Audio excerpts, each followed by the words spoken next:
Bismillahirrahmanirrahim. Assalamualaikum warahmatullahi wabarakatuh.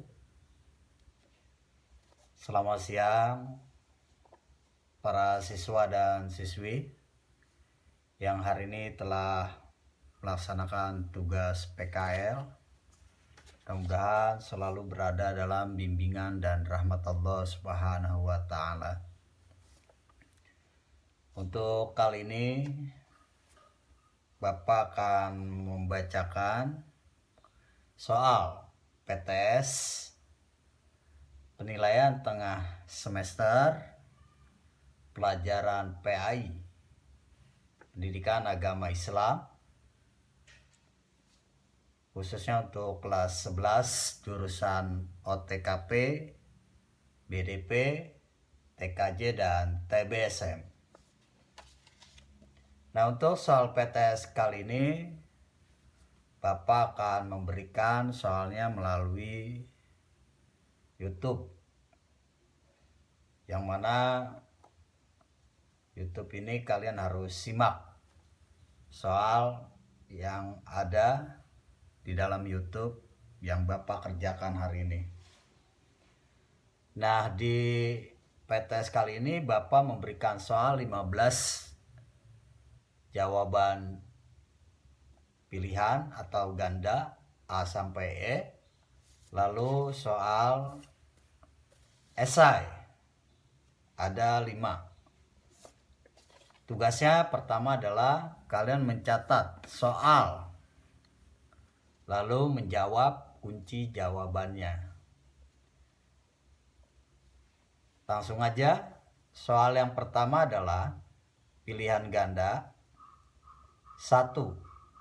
Di antara barang yang terkena riba adalah, Bapak ulangi, di antara barang yang terkena riba adalah A. Emas dan gandum, B. Pakaian dan tas mewah, C. Garam, jemaut dan kurma, D. Intan, berlian, dan batu bara, E. A dan C benar.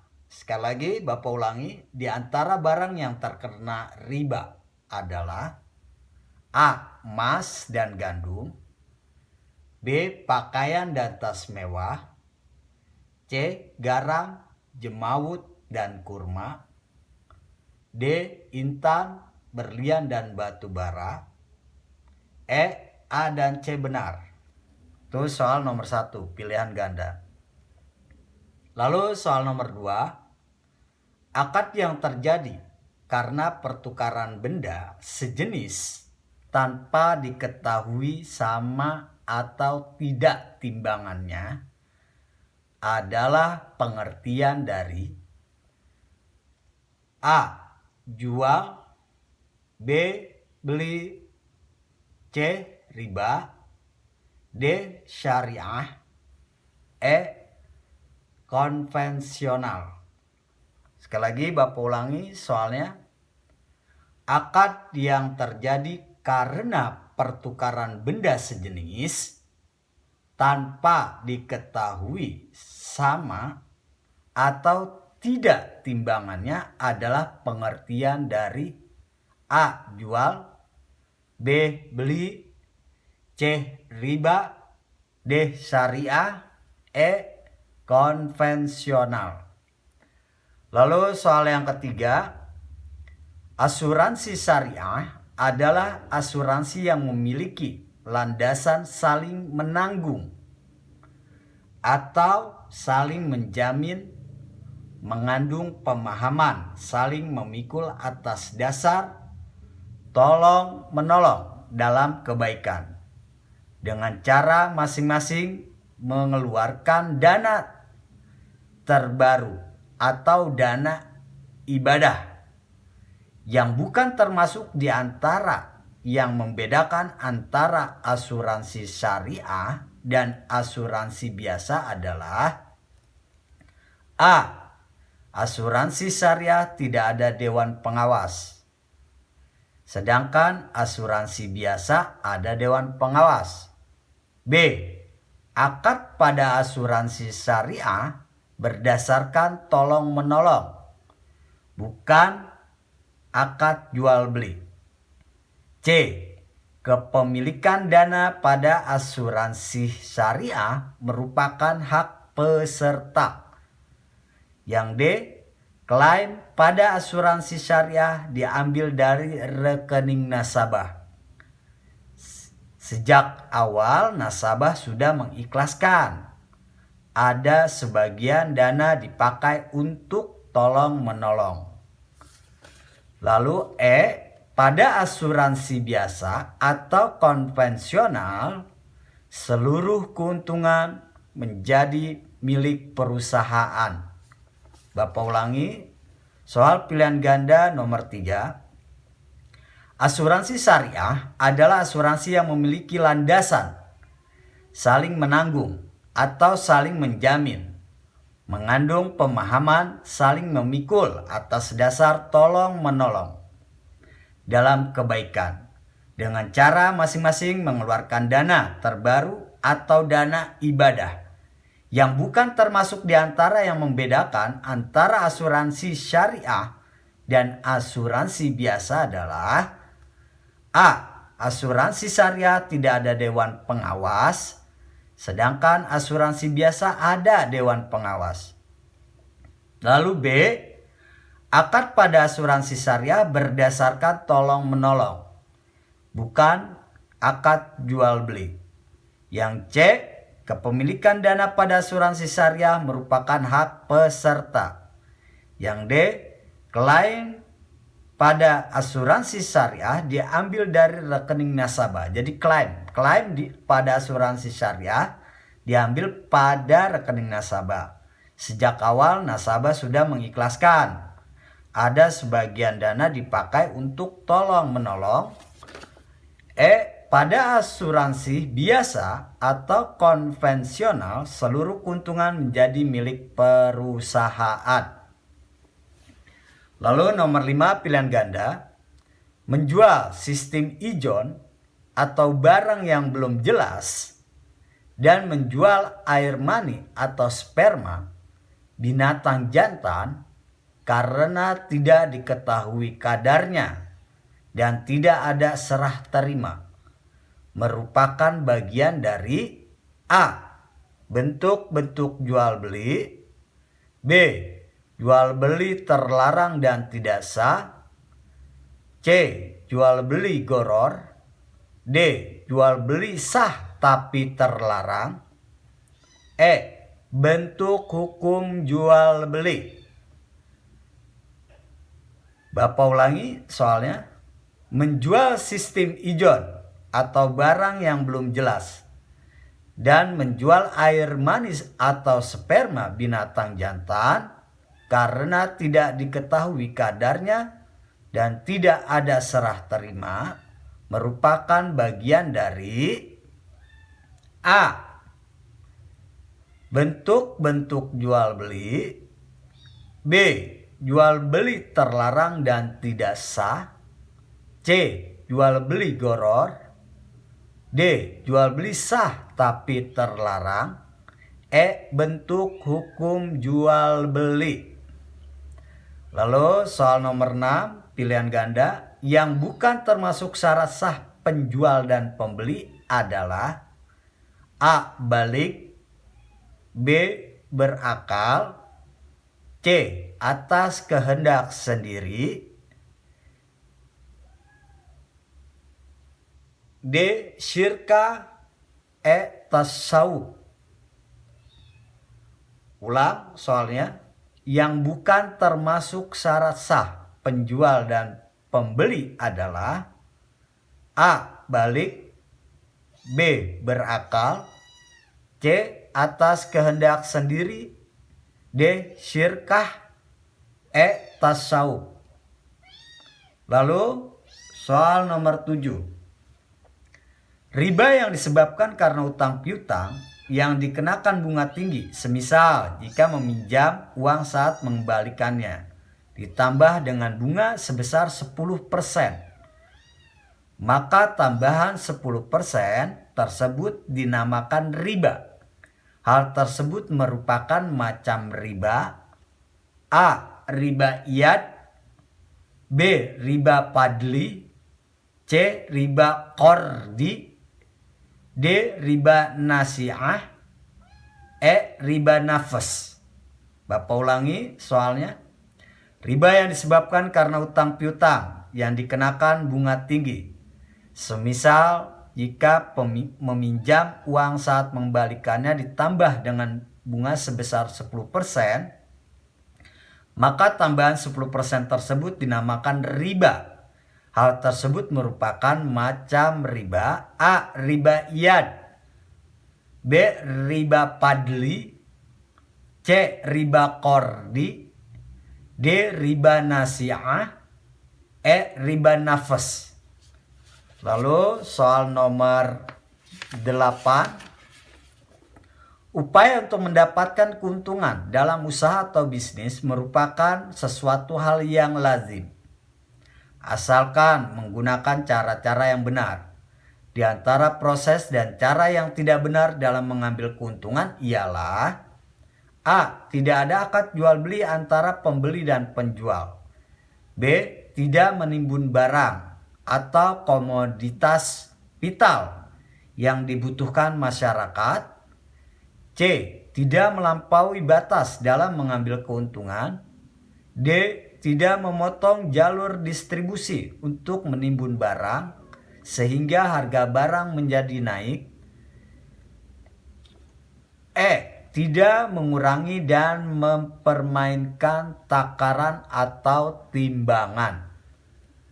Soalnya Bapak ulangi, upaya untuk mendapatkan keuntungan dalam usaha atau bisnis merupakan sesuatu hal yang lazim, asalkan menggunakan cara-cara yang benar. Di antara proses dan cara yang tidak benar dalam mengambil keuntungan ialah: A. Tidak ada akad jual beli antara pembeli dan penjual. B. Tidak menimbun barang atau komoditas vital yang dibutuhkan masyarakat. C. Tidak melampaui batas dalam mengambil keuntungan. D. Tidak memotong jalur distribusi untuk menimbun barang sehingga harga barang menjadi naik. Lalu E. Tidak mengurangi dan mempermainkan takaran atau timbangan. Lalu soal nomor 9. Jumlah rukun jual beli ada: A. 4, B. 2, C. 5, D. 8, E. 3. Bapak ulangi soalnya. Jumlah rukun jual beli ada: A. 4, B. 2, C. 5, D. 8, E. 3. Soal nomor ke-10. Di antara jual beli sah tapi terlarang: A. Menyakiti perasaan pembeli. B. Menyenangkan hati pembeli. C. Memberikan bonus tambahan pada pembeli. D.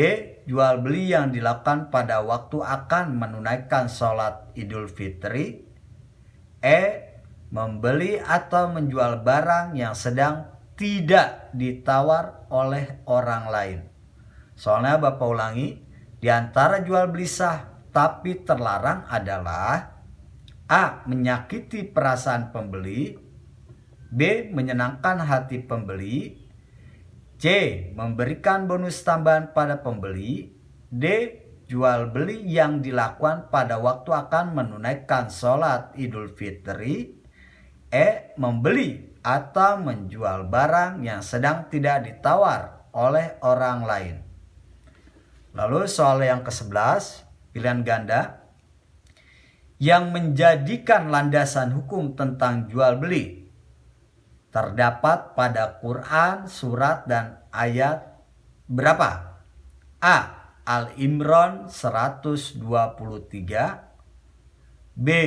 Al-Baqarah ayat 275. C. Al-Maidah ayat 47. D. Ar-Rum ayat 12, E. Al-Imran ayat 144. Bapak ulangi soalnya.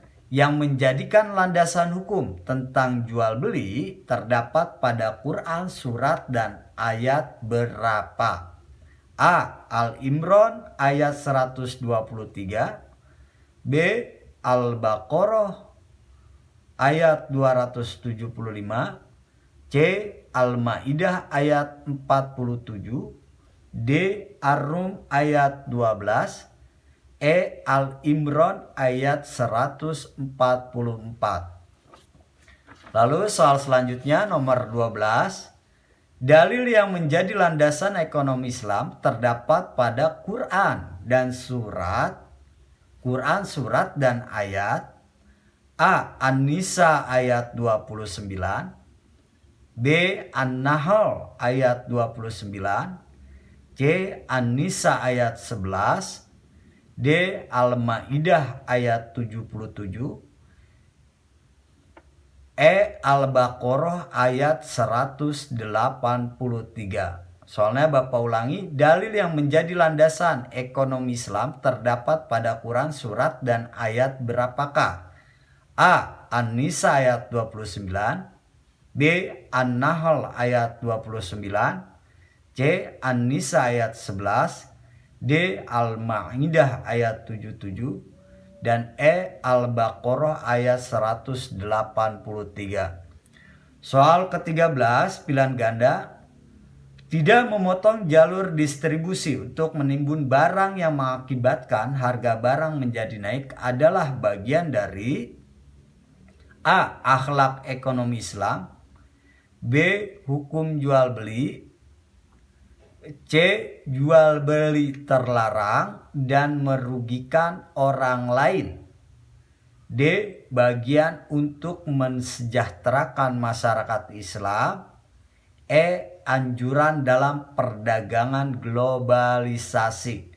Soalnya Bapak ulangi, tidak memotong jalur distribusi untuk menimbun barang yang mengakibatkan harga barang menjadi naik adalah bagian dari A. Akhlak ekonomi Islam, B. Hukum jual beli, C. Jual beli terlarang dan merugikan orang lain, D. Bagian untuk mensejahterakan masyarakat, E. Anjuran dalam perdagangan globalisasi. Soal yang ke-14 pilihan ganda. Atas kehendak sendiri dan tidak ada unsur paksaan dalam penjual adalah bagian dari A. Bentuk jual beli, B. Larangan jual beli, C. Anjuran jual beli, D. Rukun jual beli, E. Syarat dan sah jual beli.